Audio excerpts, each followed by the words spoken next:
মিয়া, তোমার কাছেই তো যাচ্ছিলাম। ও ভাই, আমিও মনে মনে করছি আপনি তো এখন আসলেন না। তাড়াতাড়ি তো আসতে চাইলাম, কিন্তু এবার তো অফিসে বেশি দিন ছুটি দিইনি, ছুটি দিয়েছে মাত্র 3 দিন, সেই জন্য আজকে আসলাম। হ্যাঁ ভাই, আমিও তো তাই করছি। আপনি তো এর আগে অনেক তাড়াতাড়ি আসেন, তাই এবার কি গরু নেবেন না?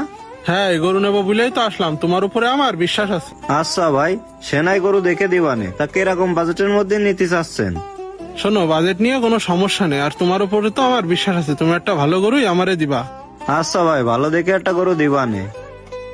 আমার হাতে একটা ভালো গরু আছে, তাহলে আমি যাই তার সাথে কথা কই, যদি হয় তাহলে আপনারে ফোন দিবানে। আচ্ছা ঠিক আছে, তাহলে তুমি কথা বলো, যদি হয় আমারে ফোন দিয়ে নে। যাক, একটা ব্যবসার ব্যবস্থা হইলো। আচ্ছা ভাই, ঠিক আছে, তাহলে আপনি যান আর আমি ফোন দিবানে। আর গরু নিয়ে আপনার কোনো টেনশন করা লাগবে না, একটা ভালো গরুই দিবানে। আচ্ছা ঠিক আছে, তাহলে ফোন দিয়ে নে। আচ্ছা ভাই।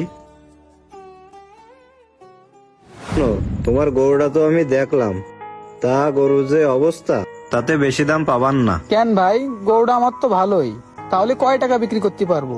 শোনো, তোমার গরুর যে অবস্থা, তাতে তুমি ওই 1,70,000 টাকার বেশি পাবান না। কেন ভাই, আমার 2 লাখ টাকা বেচা গরু, আপনি 1,70,000 টাকা করছেন কেন?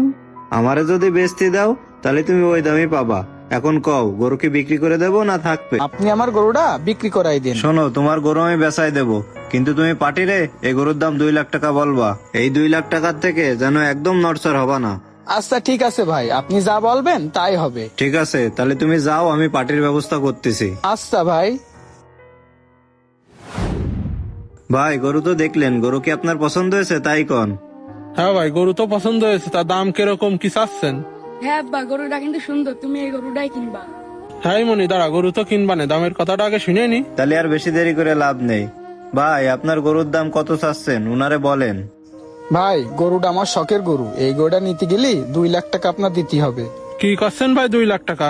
গরু হিসেবে 2 লাখ টাকা তো মেলা বেশি হয়ে যাচ্ছে। না ভাই, 2 লাখ টাকা হলে গরুটা বেচবো।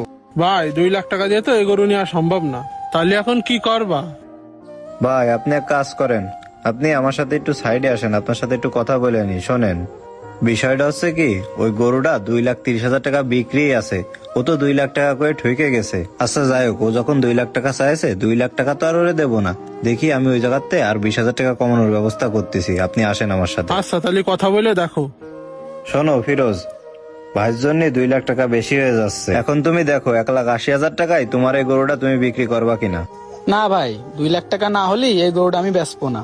না, তোমাকে নিয়ে আর হয় না। ভাই দাঁড়াও, একটু কথা বলে আসি। ভাই শোনেন, ভাই ও তো 2 লাখ টাকার নিচে গরুটা দিতেই চাচ্ছে না। এখন আমরা তো 1,80,000 বলেছি, এক কাজ করি, আর 10,000 টাকা বাড়ায় গরুটা নিয়ে নি। গরুটা ভালো আছে, জেদ পেনেন। আচ্ছা, তাহলে দেখো কি করা যায়। আচ্ছা শোনো, তুমি আর কথা বাড়ায় না, তোমার ওই গরুটা 1,80,000 না, একবার 1,90,000 টাকা দিবানে, তুমি গরুটা ছেড়ে দাও। না না ভাই, কেরম একটা হয়ে যায় না, আমার লস হয়ে যাবে না। শোনো, অত লস টস কিছু না, তুমি 1,90,000 টাকায় গরুটা ছেড়ে দাও। আজ যে 2-3 দিন আছে, এই 2-3 দিনের খাওয়া খরচ বাবদ ভাই কিছু টাকা দিয়ে দেবে নে, এর বেশি আর দাবি করে না।